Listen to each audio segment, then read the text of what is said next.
बिस्मिल्लाहिर्रहमानिर्रहीम। अस्सलाम वालेकुम नाज़रीन, नई वीडियो में खुश आमदीद। मैं प्रोफेसर आज़म सागर हूँ और आप मेरा यूट्यूब चैनल देख रहे हैं। नाज़रीन, उम्मीद करता हूँ कि सभी खैरियत से होंगे और अपनी फैमिलीज़ के साथ खुश व खुर्रम ज़िंदगियाँ गुजार रहे होंगे।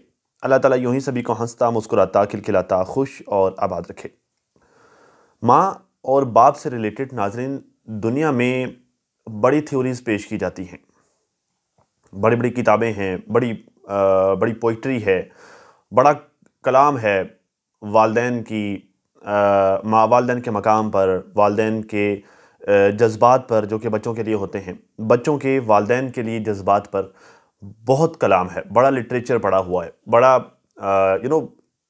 लोगों ने बड़ा काम किया है वालदैन के मकाम पर। माँ के कदमों के नीचे जन्नत रखी गई है और बाप को जन्नत का दरवाज़ा कहा गया है। इतना बड़ा मकाम है। लेकिन माँ और बाप से रिलेटेड मैं आजकल बड़ी अजीबोगरीब सी चीज़ें देख रहा हूँ, बड़ी अजीबोगरीब सी थ्योरीज़ माँ और बाप से रिलेटेड मुझे सुनने को मिल रही हैं। नजमा ने एक वीडियो बनाई आज, और वीडियो में नजमा ने अपने बाप के मुतालिक जो बातें बताई, आपने वीडियो देख ही ली होगी। जो बातें नजमा ने अपने बाप के मुतालिक बताई, मतलब यूँ फील हुआ, यूँ महसूस हुआ कि जैसे मतलब ये बाप नहीं है, ये फ़िरौन है, जिसके पास कोई जज्बात नहीं है अपने बच्चों के लिए। ख़ासतौर पे बेटियों के लिए तो कोई जज्बात नहीं है, वो अपने बच्चों के लिए जल्लाद है। मतलब उसे नज़र आता है तो सिर्फ पैसा नज़र आता है। मतलब एक शख्स बैक वक्त अपनी बीवी के लिए भी जल्लाद है, अपनी बेटियों के लिए जल्लाद है, अपनी पूरी फैमिली के लिए जल्लाद है। बंद कर दो यार। वो अपने मुफादात के लिए सबको इस्तेमाल करता है। वो देखता है कि जी पैसे कहाँ से मिलने हैं, जहाँ से पैसे आने हैं बस वो उस तरफ है, मतलब पैसों का यार है। जहाँ से पैसे नहीं मिलते वो टांग मारता और भगा देता है। आज नजमा से जो बातें सुनी, लाइक जो है वो ये ज़मीन के जो मामलात, फिर अब्बा की नजमा की बेटी की शादी पर जो प्लानिंग, बंदे इकट्ठे करना, शादी को ख़राब करना और क्या क्या प्रोग्राम बनाया हुआ था, सारे मामलात। तो ये सारा कुछ सुनने के बाद, फिर अब्बा जिस तरह से नजमा को ट्रीट करता रहा, ये सारी बातें, ये सारा कुछ सुनने के बाद मुझे उस वक्त जब अम्मा सऊदी अरेबिया गई थी, अभी रिसेंटली जब लास्ट टाइम अम्मा सऊदी अरेबिया गई थी, जब वहाँ पर बड़ा सोशल मीडिया पर शोर भी हुआ था कि अम्मा के घुटनों में दर्द है, अम्मा को मारा भी है, ये वो फलां फलां फलां, ठीक है, इस तरह की बातें। तो मुझे इस बात पर कभी यकीन हो गया, यकीन होना स्टार्ट हो गया कि अब्बा जी उस वक्त सऊदी अरेबिया में बैठ कर अम्मा के थ्रू सितारा को प्रेशराइज भी करते रहे होंगे, मुख्तलिफ़ कामों के लिए, खामोश रहने के लिए, बात ना करने के लिए, अपनी साइड से जो है वो सफाई ना देने के लिए, या फिर इस तरह के मामलात करने के लिए। जो भी देखो, अब्बा सऊदी में रहते हुए अम्मा को प्रेशराइज़ भी करते रहे होंगे, क्योंकि अब्बा अम्मा को प्रेशराइज़ करता है, ये बात तो वाज़ेह हो गई जब फ़ारूक भाई ने वीडियो बनाई और ये बताया कि अम्मा, जब भी मैं अम्मा से मिलने के लिए जाता हूँ तो अम्मा कहती है किसके पैसे दे दो, ठीक है। मतलब यार ये बंदा क्या चीज़ है, इस बंदे ने सबको आगे लगाया हुआ है। जिसको देख लो वो इसके बारे में कोई अजीबोगरीब सी बात बताता हुआ नज़र आता है। कभी सल्लू रोता हुआ आता है, कभी नजमा रोती हुई आती है। एक वक्त तक जो है वो असगर भी रोता रहा। आखिरी मैंने अपनी सास को कहा था कि इस बंदे के साथ शादी मत करो, ये बंदा इस काबिल नहीं है, इसके साथ शादी की जाए, ठीक है। कभी कोई रोता हुआ आता है। ये बंदा एक वक्त में पता नहीं कितने महाज पर लड़ रहा है, पता नहीं कितने लोगों को इस बंदे ने सूली पर लटकाया हुआ है। क्या चीज़ है ये बाबा, सिर्फ पैसा ही पैसा, पैसा ही पैसा। भाई क्या मतलब, कब्र में लेके जाना है आपने पैसा, क्या करना है आपका? वही है जो आपने खा लिया, पी लिया, पहन लिया, बाकी तो आपका नहीं है, ये तो यहीं पर रह जाना है। बेटियों को आप देते नहीं हैं, सारा बेटों ने खा जाना है और खा के हराम ही करना है, ठीक है। वो बेटे जो आपके बारे में ये कहते हैं कि मैंने अपनी सास को कहा था इसके साथ शादी मत करो, ये बंदा बड़ी गंदी तबीयत का मालिक है। तो आप सारा कुछ उन बच्चों के लिए कर रहे हैं, सारा कुछ उन बच्चों के लिए आप इकट्ठा कर आके उन बेटों के लिए सारा कुछ आप जमा कर रहे हैं और अपनी बेटियों के साथ ज़्यादती कर रहे हैं। क्या अल्लाह को जवाब नहीं देना बाबा जी? खुदा के पास नहीं जाना? जब अल्लाह ताला की ज़ात आपसे पूछेगी कि मैंने जो तुम्हें दौलत दी थी, मैंने जो तुम्हें प्रॉपर्टी दी थी, उस प्रॉपर्टी को क्या किया है, उस प्रॉपर्टी को कहाँ किया है, कहाँ खर्च किया है, किसको दिया है, तो क्या जवाब दोगे? ये कि मैं बेटियों के साथ ज़्यादती करके आया हूँ, ये कि मैं बेटियों को रुला कर आया हूँ, ये कि मैं बेटियों को जलील करके आया हूँ, ये कि मैं बेटियों की करैक्टर असैसिनेशन करके आया हूँ, बेटियों को गंदा करके आया हूँ, बेटियों को गंदी गंदी गालियाँ देकर आया हूँ, बेटियों के रास्ते में रोड़े अटका कर आया हूँ, बेटियों को रुसवा करके आए हो, क्या बताओगे? प्रॉपर्टी तो क्या देनी, ज़मीन में से हिस्सा तो क्या देना, आपने तो जो है वो बेटियों को नथ डाली हुई है। बाबा जी क्या करना है आपने, बस करें, अब तो सुधर जाएं। भाई मुझे अक्सर लोग आकर कमेंट करते हैं, कल भी मेरी वीडियो पर कमेंट्स आए कि मैं जो है वो बाबा के अगेंस्ट वीडियोस बना रहा हूँ, बाबा को मैं इसमें कसूरवार ठहरा रहा हूँ, वो बाप है, मुझे उसकी साइड लेनी चाहिए। देखिए बात पता क्या है, मैं नजमा को भी सपोर्ट नहीं कर रहा, लेकिन बाबा जी की कोई एक आध अच्छी हरकत तो मुझे बता दें। जब से बाबा जी यूट्यूब पर आए हैं, जब से बाबा जी एक्सपोज होना स्टार्ट हुए हैं, मुझे बाबा जी का कोई एक आध अच्छा काम तो बता दें। मतलब ये बाबा किसी का सका ही नज़र नहीं आता। बाबा जी को पैसों के अलावा और कुछ, बाबा जी का चैनल उड़ गया, बाबा को पता था कि मेरा रोजी रोटी का सिलसिला, मतलब एक पैसे आने का सिलसिला बंद हो गया, तो बाबा की आपने उड़ान चेक की होगी, आपने बाबा के बाबा के साथ बाबा की जो हालत थी आपने वो चेक की होगी। तो बाबे का कोई एक आध अच्छा काम तो मुझे बता दें, मैं चलो उसी बिहाफ पर बाबा जी को अप्रिशिएट कर दूं कि चले यार ठीक है, बच्चों को बुरा भला कहता है, बच्चों के साथ बुराइयां करता है, लेकिन यह बाबे का ये काम अच्छा है, कोई एक आध अच्छा काम तो बाबे का बता दें। बाबे के तो खुद के हालात माड़े हैं, क्या बंदा बाबे की सपोर्ट में बात करे और क्या बंदा बाबे को अप्रिशिएट करे। बाबा इस काबिल नहीं किसी को छोड़ता। खैर जी, सितारा की बेटी से रिलेटेड जो है वो आज वकार ने भी एक कम्युनिटी लगाई हुई थी, मैंने जो है वो डिफरेंट हेटर्स की भी कम्युनिटीज़ देखी हैं। एक अजीब तरह की बकवास एक दफ़ा फिर से इन घटिया लोगों ने स्टार्ट कर दी है। मेरे ख्याल से ये जो मीटअप का कोई ये जो पार्टी हुई थी, शायद इसमें कोई पिक्चर निकाली है इन्होंने कहाँ से कि वकार जो है वो मेरे ख्याल तैयबा को उसके कंधों पर हाथ रख के खड़ा हुआ था, ठीक है। उस पिक्चर को एक गलत रंग देकर गलत कैप्शंस के साथ उन पिक्चर्स को वायरल किया जा रहा है, और उसमें जो है वो क्रिटिसाइज़ किया जा रहा है सितारा को और क्रिटिसाइज़ किया जा रहा है फिर से वकार को। मेरे ख्याल से इंतहाई शर्म का मकाम है, इंतहाई डूब कर मरने का मकाम है उन गलीज़ सोच रखने वाले लोगों को जो इस तरह का घटिया प्रोपगंडा फैला रहे हैं। बस शर्म करो यार, तुम लोगों की भी बेटियां हैं, क्यों किसी की बेटियों पर इतना ज़्यादा कीचड़ उछालते हो, क्यों किसी को इतना ज़्यादा जलील करते हो यार। मतलब तुम लोगों का मकसद क्या है यार इस दुनिया में आने का, क्यों आए हो इस दुनिया में?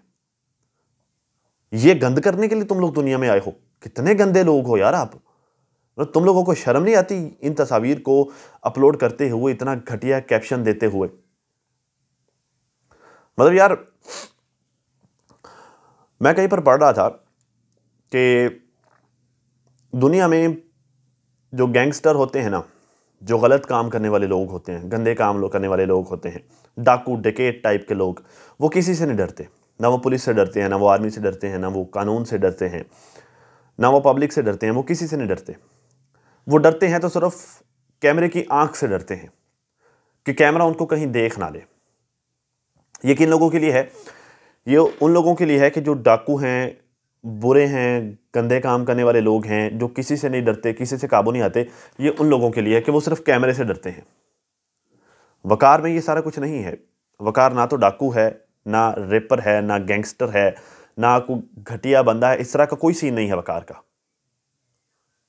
तो क्या वकार कैमरे से नहीं डरता होगा?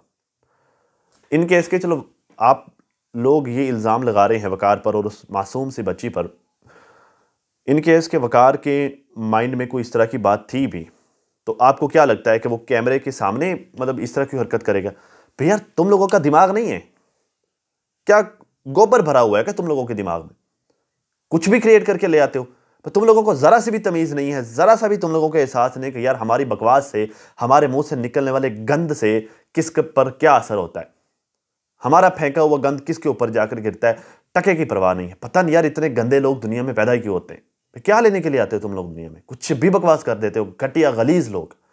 मुझे इतना बुरा लगा, इतना बुरा लगा मुझे इन घटिया लोगों की कम्युनिटीज देखकर। तुम लोग मर क्यों नहीं जाते यार? मैं कभी इस लेवल पर जाकर मैंने इस तरह की बातें नहीं की किसी के लिए भी, लेकिन यकीन करें मुझे बड़ा दुख हुआ जब ये घटिया तरीन कैप्शन आप लोगों ने लगाए, घटिया तरीन टाइटल्स के साथ आपने वकार और उस बच्ची की तस्वीर को शेयर किया। लाख लानत तुम लोगों की पैदाइश पर, डूब कर मर जाओ। शर्म नहीं आती यार? मतलब क्या बकवास कर रहे हो? देख तो रहो कि बात क्या कर रहे हो, किसके बारे में बात कर रहे हो।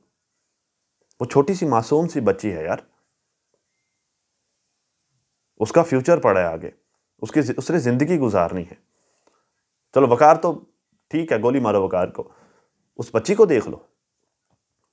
तुम लोग खुद सारी औरतें हो, खुद खवातीन हो, खुद इसी एज से गुजर कर गई हो, खुद तुम लोगों के बच्चे हैं, उन बच्चों ने भी बड़े होना है, तो कुछ तो सोच लो बात करते हुए। डूब मरने का मकाम है। बड़े गंदे लोग हैं यार, पता नहीं यूट्यूब, मुझे तो समझ नहीं आई कि यूट्यूब पर मेरे ख्याल से काम करने के लिए कोई डिग्री इंपॉर्टेंट होनी चाहिए, कि ताकि एटलीस्ट जो है वो कोई करेक्टर सर्टिफिकेट अपलोड होना चाहिए, कोई डिग्री शिग्री यूट्यूब को कोई इस तरह की पॉलिसी होनी चाहिए कि वो डिग्री लेकर या फिर जो है करेक्टर सर्टिफिकेट लेकर फिर ही जो है वो यूट्यूब पर अकाउंट चैनल बनाने की इजाज़त हो। अब इस तरह के लगड़ बगड़ घटिया लोग जो उठकर यूट्यूब पर चैनल बनाकर आ जाते हैं बकवास करने के लिए, किसी के भी करेक्टर की धज्जियाँ उड़ाने के लिए आ जाते हैं, या किसी पर भी कीचड़ उछालने के लिए, किसी के भी बच्चों की ज़िंदगी बर्बाद करने के लिए आ जाते हैं, इस तरह के लोग यूट्यूब पर होने नहीं चाहिए। बड़े गंदे लोग हैं। पता नहीं यूट्यूब ये कैसे सारा कुछ बर्दाश्त कर लेता है, मुझे तो समझ नहीं आती। क्या बीत रही होगी उस बच्ची की माँ पर, जिसके बारे में जिसकी बेटी के बारे में ये घटिया बकवासियत की जा रही है, उस माँ पर क्या बीत रही होगी। तुम लोग खुद सारी की सारी माएँ हो, तुम लोगों को दुख नहीं होता क्या? तुम लोगों के अंदर रहम नहीं है, इंसानियत नहीं है तुम लोगों के अंदर? कहाँ से आते हो? ये कौन से कबीले से ताल्लुक़ रखते हो तुम लोग? मतलब मैं भी एक बाप हूँ यार, मेरा छोटा सा बेटा है, तो मैं जब किसी के बच्चों के बारे में बात होती है तो मैं अपने बच्चे पर वो इम्प्लीमेंट करके देखता हूँ। मतलब मैं उस जगह पर अपने बच्चे को रख के देखता हूँ, मेरा दिल खून के आंसू रोता है। हालांकि अल्हम्दुलिल्लाह मेरे बेटे के साथ ऐसा कुछ हुआ नहीं है, और अल्लाह ना करे कभी हो, लेकिन मैं जस्ट जो है वो उस दुख को फील करता हूँ। तो ऐसा नहीं हुआ होता तो मुझे इतना ज़्यादा दुख होता है। तो जिन के बच्चों पर आप घटिया बकवासियत करते हैं उनको क्या फ़ील होता होगा। मैं आपको छोटी सी बात बताता हूँ, छोटी सी। 2-4 दिन हो गए यहाँ पर ना, हम एक गाय लेकर आए। अभी चंद दिन हुए उस गाय ने जो है वो उसकी डिलीवरी हुई, उसने बच्चा दिया है, बछड़ी है छोटी सी उसके पास। तो अब वो बछड़ी अगर थोड़ी देर भी जो है वो हम उसको इधर उधर कर दें ना, वो माँ की आंखों से थोड़ी देर के लिए बच्ची दूर हो जाए ना, तो माँ की आंखों से, उस गाय की आंखों से आंसू आना स्टार्ट हो जाते हैं। जिसे हम लेके आए, हमने ऐसा किया कि उस बछड़ी को मतलब जो है वो 2 हाथे हैं, एक साइड पे गाय को बांध दिया, एक साइड पे हमने उस छोटी सी बछड़ी को बांध दिया। ठीक है, तो वो पूरी रात ना तो वो गाय अपनी जगह पर बैठी, ना वो बछड़ी बैठी। वो बछड़ी भी जो है वो रोती रही, चिल्लाती रही, वो गाय भी यही काम करती रही। ये जानवर हैं, ये जानवरों के इमोशंस हैं। इंसानों में कितने इमोशंस होते होंगे, इंसानों को कितनी तकलीफ होती है, आप लोगों को अंदाजा ही नहीं है। आप लोग कुछ भी निकाल देते हो मुंह से। पता नहीं यार, मेरे पास अल्फाज नहीं है, मैं अब आप लोगों को मजीद क्या कहूँ। कितने गिरे हुए लोग हो यार आप। सोशल मीडिया पर आते हो, बस तुम लोगों को कोई बात चाहिए होती है करने के लिए, तुम्हें ये नहीं पता होता कि इस बात का मतलब क्या है, तुम्हें ये नहीं पता होता कि इस बात का इम्पैक्ट क्या पड़ना है, तुम्हें ये नहीं पता होता कि इस बात से क्या फ़र्क पड़ना है, ये बात किसको कहाँ पर जाकर लगनी है, तुम्हें बिल्कुल नहीं पता होता। बस जो मुंह में आता निकाल देते हैं। मत भूलो, जुबान से निकले हुए एक एक लफ्ज़ का हिसाब होगा। ये जुबान अल्लाह ताला की ज़ात ने जो इस्तेमाल करने के लिए दी है ना, बोलने के लिए दी है, इस ज़ुबान को कहाँ कहाँ कैसे कैसे इस्तेमाल किया, किस तरह के अल्फाज इस ज़ुबान से निकले, एक एक चीज़ का हिसाब होगा। किसी के बच्चों पर ये बदनुमा दाग जो तुम लोगों ने लगाए हैं, ये अपनी ही ज़ुबान से चाट कर साफ करने पड़ेंगे, याद रखना। बेशरम घटिया लोग, शर्म नहीं आती बिल्कुल। खैर, डीडी की साली, अजान हो जाए उसके बाद बात करते हैं जी आगे। जी, डीडी की साली कहती है कि पहले तो मैं टेंशन नहीं लेती, लेकिन जब मैं टेंशन ले लेती हूं तो सबको पता है कि मैं कुछ ना कुछ कर जाती हूं। आज फिर से मोहतरमा ने अपना बयान रिकॉर्ड करवाया है सोशल मीडिया पर। तो ये बयान सारे सोशल मीडिया पर ही क्यों रिकॉर्ड होते हैं? आपको मेरे ख्याल से अपना बयान वहाँ रिकॉर्ड करवाना चाहिए जहाँ बयान रिकॉर्ड करवाने की ज़रूरत है, ताकि इन्वेस्टिगेट हो, ताकि पता चले कि आप कितने पानी में हैं। देखिए, इस तरह का जब भी कोई मैटर होता है ना, इनकेस कि जब कोई सुसाइड का कोई इस तरह का केस होता है, तो जब आप गवर्नमेंट हॉस्पिटल में लेके जाते हैं तो वहाँ पर सबसे पहले वो पुलिस को इन्फॉर्म करते हैं। ख़ास तौर पर जब कोई खातून का इस तरह का मैटर हो तो सबसे पहले वो पुलिस को इन्फॉर्म करते हैं। पुलिस आती है, स्टेटमेंट लेती है, बयान लेती है, अगर कोई मामला डेंजरस हो तो वो उस पर इन्वेस्टिगेट करती है और फिर वो केस बनाते हैं। क्योंकि ख़वातीन का कोई मैटर हो तो फिर आमतौर पर इदारों को ये शक होता है कि शायद इसको किसी ने जहर दे दिया है या किसी ने इसको मारा पीटा है, कोई इस तरह का मैटर हुआ है। तो पहले वो इन्वेस्टिगेट करते हैं, उसके बाद वो मामला वो जिस तरफ भी मामला जाता है उस तरफ लेके जाते हैं। ये खातून कहती हैं कि जब मुझे गुस्सा आता है पहले तो मैं टेंशन लेती नहीं हूँ, जब मैं ले लेती हूँ तो फिर सबको पता है कि मैं कुछ ना कुछ कर देती हूँ। मतलब ये वाली जो चीज़ अब ये कर रही है ना, जो कंटेंट, अब तो खैर कंटेंट बना रही हैं, लेकिन ये जो मैटर अब कर रही हैं ये इनके लिए नया नहीं है। मतलब जो है वो ज़रा इंसान की ज़िंदगी में 100 मसले मसाइल होते हैं, 100 इश्यूज़ होते हैं, 100 तरह की टेंशन होती हैं। तो ये मोहतरमा जो है वो हर दूसरे तीसरे दिन इसी तरह का एक फ्लॉप ड्रामा करती हैं, इसी तरह की हरकत दूसरे तीसरे दिन करते हैं। इनके लिए अब यूज़ टू है। आज ये बेड पर पड़ी हैं, ठीक है, 2-4 दिन बाद फिर ये बेड पर पड़ी होंगी। जब इनकी वीडियो पर किसी पर व्यूज़ नहीं आएंगे तो ये बेड पर पड़ी होंगी। लाइट चली गई है खैर, ये बेड का नाम करके तो मतलब पहले आज ये फातिमा और इस तरह के लोगों के लिए बेड पर पड़ी है कि जिन लोगों ने मुझे कह दिया तो मैंने सुसाइड कर लिया है, ठीक है। कल को ये पब्लिक के लिए बेड पर पड़ी होंगी, देखिए आप लोग मेरी वीडियो नहीं देखते, मैंने सुसाइड कर लिया है, ठीक है। तो भाई बच कर रहना बाजी से। बाजी जो है वो यूज़ टू हैं, तो बाजी को बिल्कुल टेंशन नहीं देनी। जब भी बाजी को टेंशन आएगी बाजी जो है वो निकल पड़ेंगी लॉन्ग जंप लगाने। तो बाजियों, इस बाजी से बच के रहना।